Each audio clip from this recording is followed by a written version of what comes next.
afternoon. Here is the national news from BGI TV. Babagbagede Imo Television. I'm Jibril Munirat. First are the major headlines for the national news. Negotiation ongoing to rescue victims of Kaduna train attack, presidency says. I support all 2023 presidential aspirants. Yoruba monarch Oni denies endorsing ex-governor Tinubu. Ondo court remands man who stabbed friend to death over Wøman. 16 persons arrested as police commercial drivers clash in Lagos State. 2 killed as cultists fight in Ondo and Lagos State.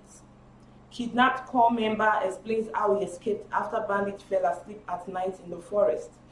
Finally, unknown assailant abducts man, shoots only son in Anambra State. Now the news in details. Presidential aide Garuba Shehu said this on Friday while reacting to the suspension of the resumption of operation on the rail track. He says, "Of course, we are aware that there has been resistance from family members of those who have been taken captive. This is expected. This then should act as a pressure on all of the people who are involved in the ongoing discussion with the terrorists to ensure a safe release of those that are being held captive." He explained that the government is committed to ensuring that those affected by the attack and still in captivity will be released alive, even though the negotiations might be difficult. To buttress his point about the safety of the rail track, he said he would have been on board as the services resumed as planned.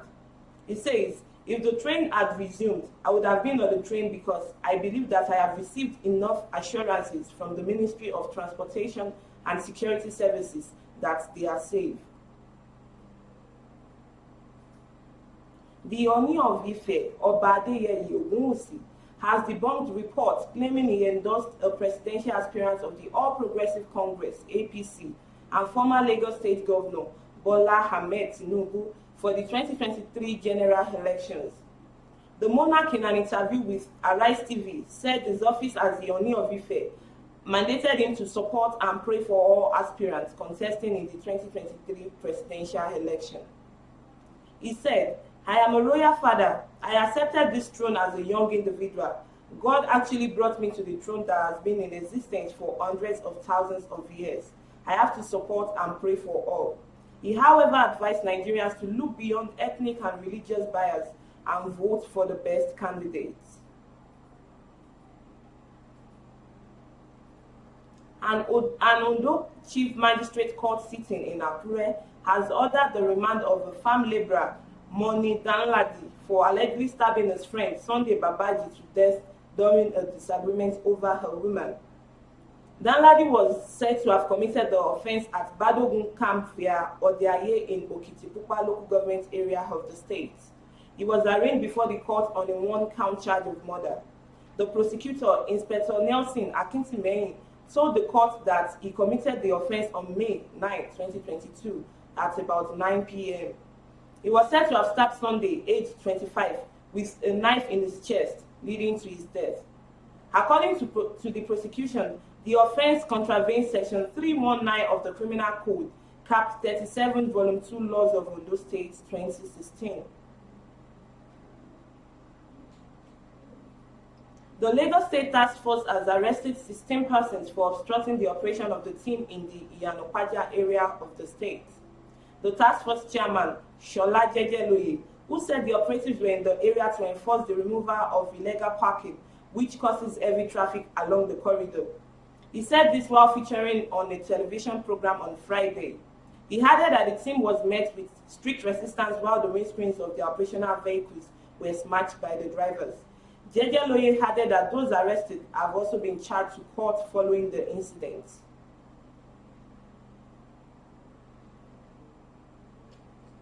Two people have been killed in the Mowe Ofada area of Ogun State in a renewed fight between 2 cult members. A fight broke out in the state following a fresh crisis, which reportedly started late on Thursday and continued until Friday morning. It was gathered that the crisis was sparked off by a clash between 2 opposing cult associations. According to an eyewitness, a member of the cult was reportedly killed at Ofada on Thursday evening. A reprisal attack from the opposition cult led to the gruesome death of another young man whose lifeless body was sighted around Aje Onibode area around Mongwe on Friday morning. This caused fear among residents as most shops were not open for business until noon on Friday. The Ogun State Police Public Relations Officer, Abimbola Oyeyemi, while confirming the incident, said the clash was between two rival court groups.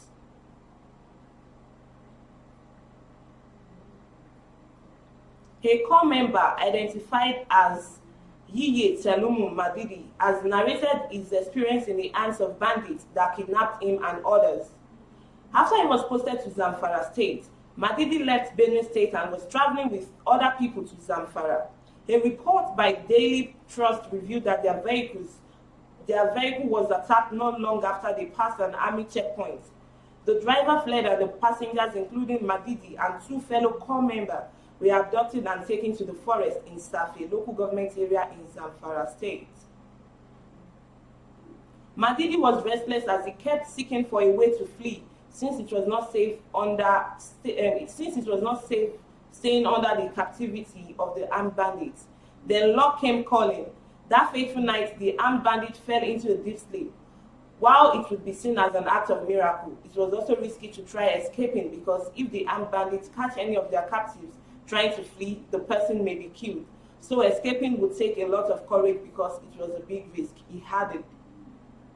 However, Madidi was ready to risk it all, even when he did not know where exactly they were and where he was fleeing to in the dead of the woods that late night.